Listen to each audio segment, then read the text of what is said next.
I'm Turfers.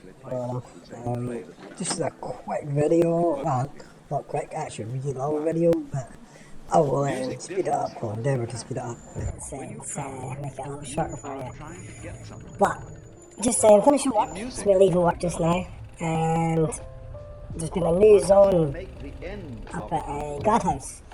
Now, I often cycle to Gladhouse, but not so much lately in the last year and a half because I've been doing turf stuff, so it tends to get hit Pennycoop, Botterick, Goldbridge, Mayfield, Pinkill and Rail Line, that kind of thing. There's no real zones up that way, well, in fact there is no zones up that way.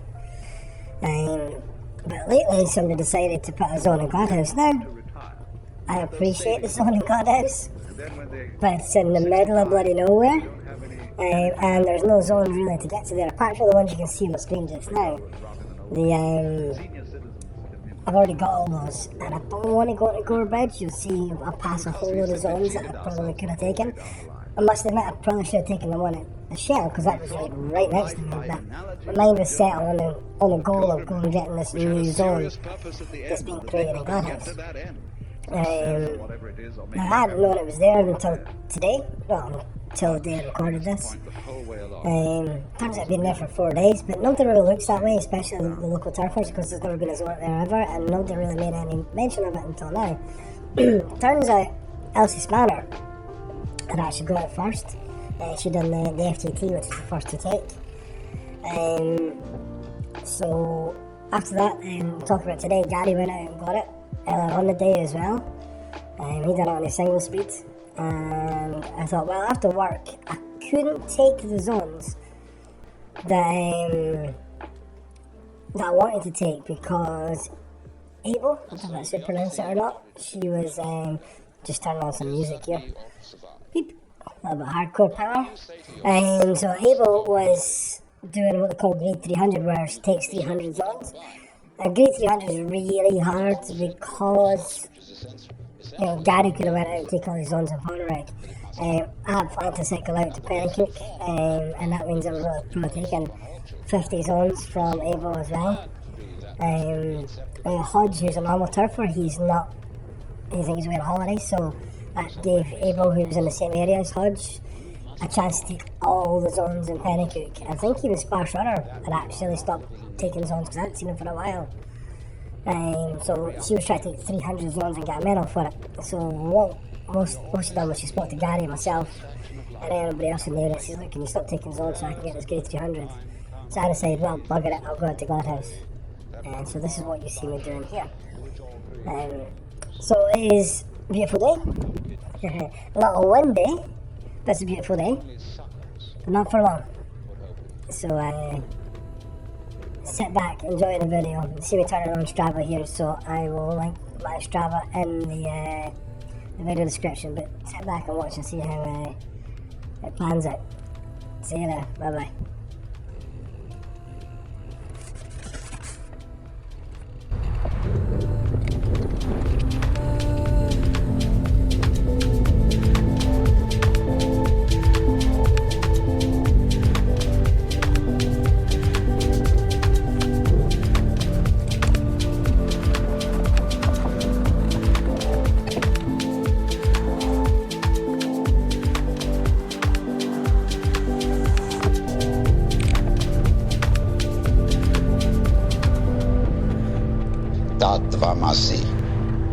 You're it. The basic da. But da doesn't mean anything. Da is like everything else. See, the world is a musical phenomenon. Good music never refers to anything except the music itself.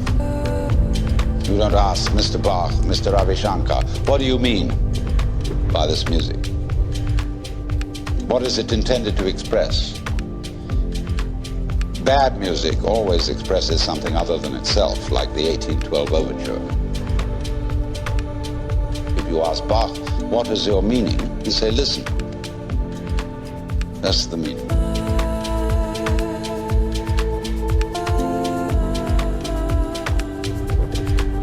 Giraffes are giraffing, trees are treeing, stars are starring, clouds are clouding. rain is raining, and people are people. And if you don't understand, look at it again. Wow.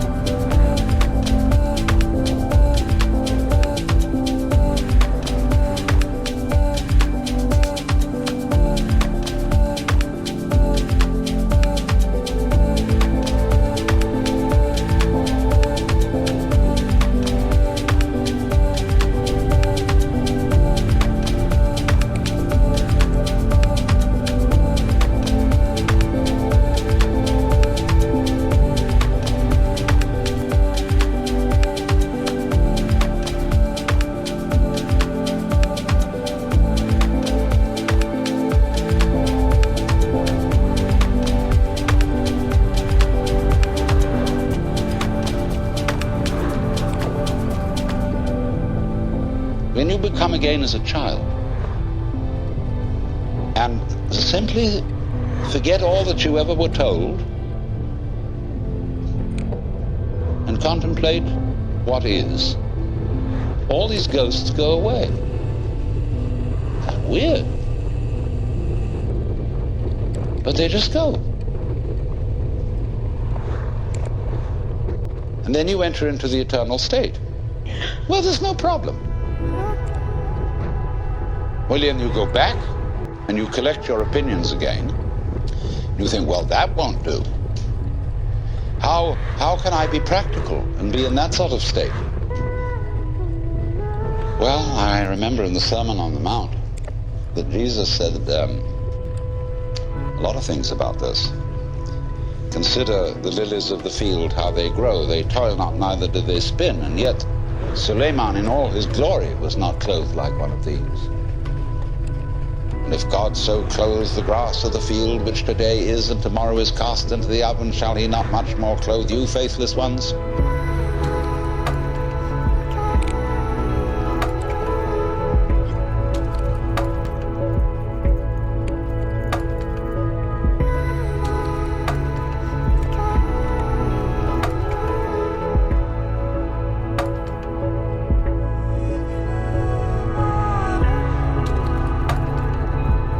So, do not worry about tomorrow, saying, what shall we eat, what shall we drink, or how shall we clothe ourselves? Oh, the rabble seeks after these things. Sufficient to the day is the worry of it. Nobody ever preaches a sermon on that text. Never. I've heard lots of sermons, and never one on that one, because people say, look, that's all very well, because Jesus was the boss's son. And he knew, you see, that he was really in charge of the universe, and he'd nothing to worry about. But we have to be practical. Oh? What do you suppose the gospel was? The good news. Do you know it never got out?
So, therefore, this hope for the future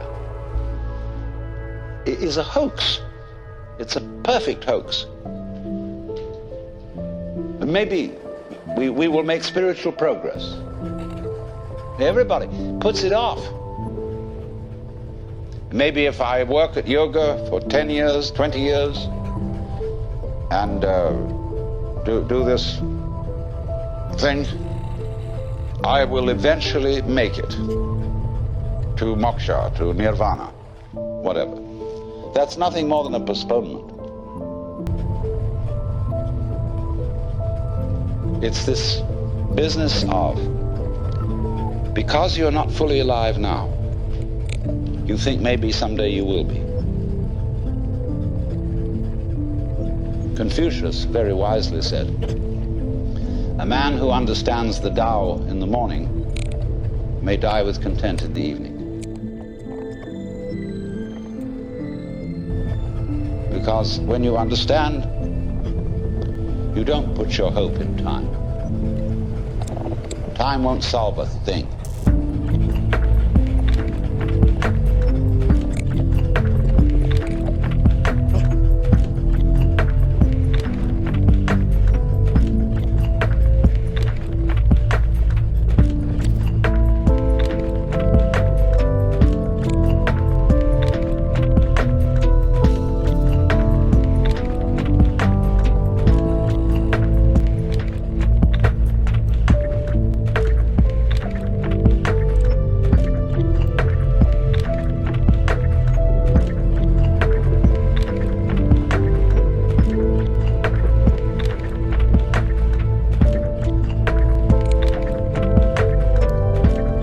When we say that something is without purpose, that's a put-down phrase.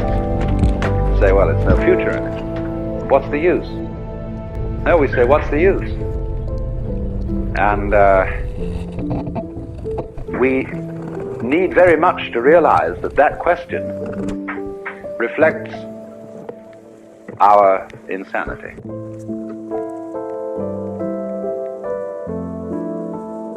What's the future? What's the use? The joy is that things have no use, and the future is not important.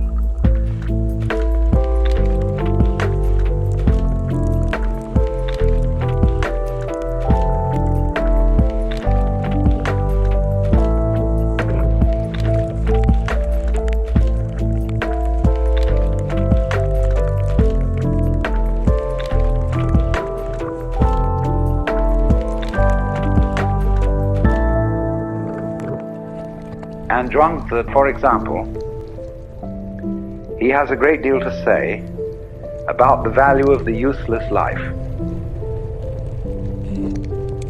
The whole notion of something, of life, any moment in life or any event in life being useful, that is to say, serving the end of some future event in life, is to a Taoist absurd. Because nothing is useful at all. The universe is viewed as purposeless and useless through and through, because it's a game. More than that, game doesn't really convey the sense of this. When a Taoist sage is wandering through the forest, he isn't going anywhere. He's just wandering.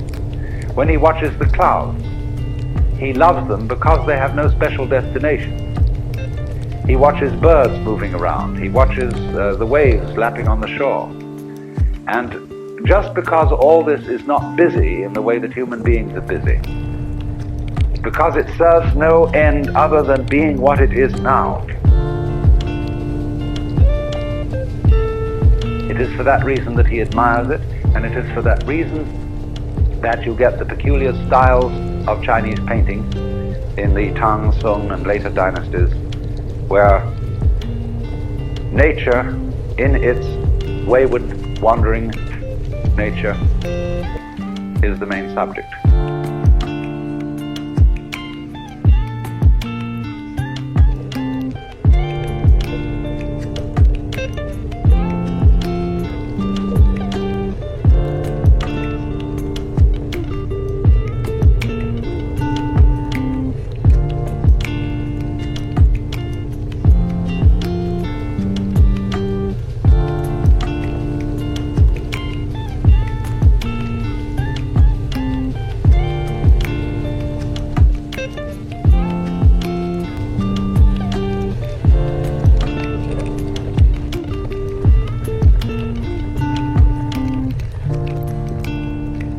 to understand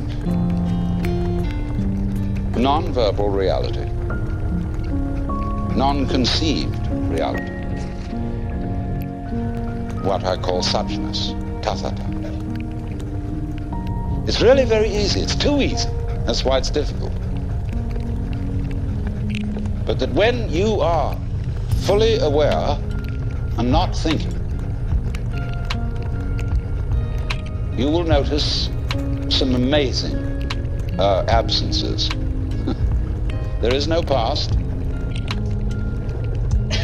Can you hear anything past, incidentally?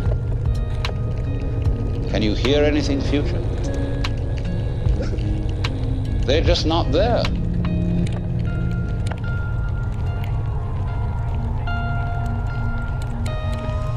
And the Christian word for sinning in Greek is amatanin, which means to miss the point.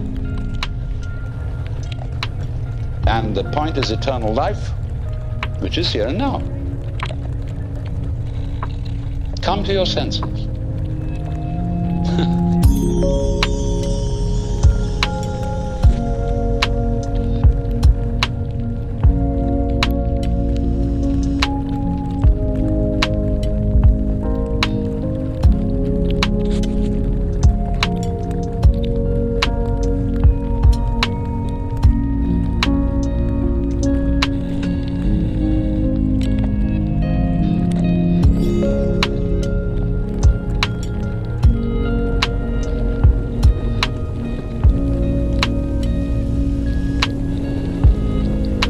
The meaning of Wu Tzu, when you call the Tao is Wu Tzu, or lawless, it means there is no method in it that you can master and do it.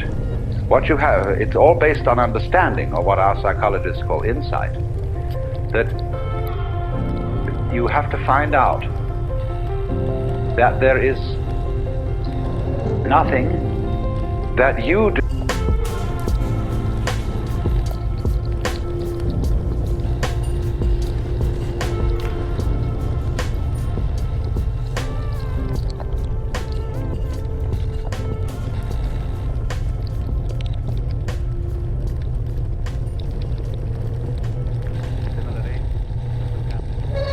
Back again.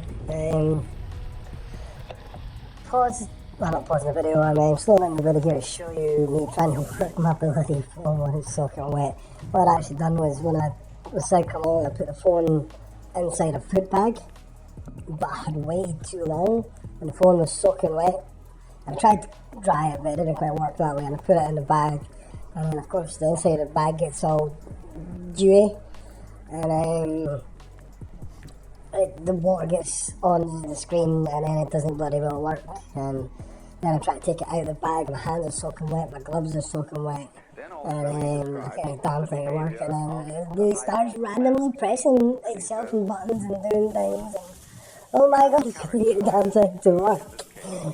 You see here, just where I'm trying to not, I'm like, bloody bag here, plug it in, it's trying. Turn the app off and stuff like that. I'm trying to push it along so I can find out where the zone is. I know the zone's in the area, but I haven't been here before, so I don't know exactly where it was. And I'm trying to see it through this kind of cloudy bag. It was the only bag I had in my rucksack at the time. And normally I pick up clear food bags with a seal on them, but I just forgot. So this was my solution at the time. And I need the phone on, because the phone needs to be screen recording so you can see the screen record. But I can't, the phone's not 100% waterproof. I don't think it's really waterproof at all, but it's quite good at it. But I've got to have it in a bag, and I've got to have the phone on, and the problem is the bag touches the screen and sets it off because the screen's wet, and you can see here that it's trying to go to the home screen and try to bring up widgets, and I'm like, no, what the hell are you doing? They're turning off the screen record, but yeah, it's just was going nuts. So there's a lot of that for you, just me try to do things and to make the videos and stuff like that. But anyway, I'll leave this running until it starts cycling again. Okay. This is the demeanor of the man of character. And I thought, what, every time I do a recording on my phone, it blinks the bloody screen. and then go to log in with a password and everything like that. So you really know what the happen is. At the end of me making a sound recording, we having to log into the bloody phone. I could cut that off in post-production, but might as well leave it in. Plus you hear all the wind in the background. My windows are open for roasting in the house right now. Anyway, back to the video. They know how to give a good speech, tell appropriate anecdotes in order to attract the crowd. But from the very beginning to the very end, they do not know what it's all about. They put on the proper garb and dress in the proper colors and put on a decorous appearance in order to make themselves popular, but refuse to admit that they're hypocrites.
There is a passage in which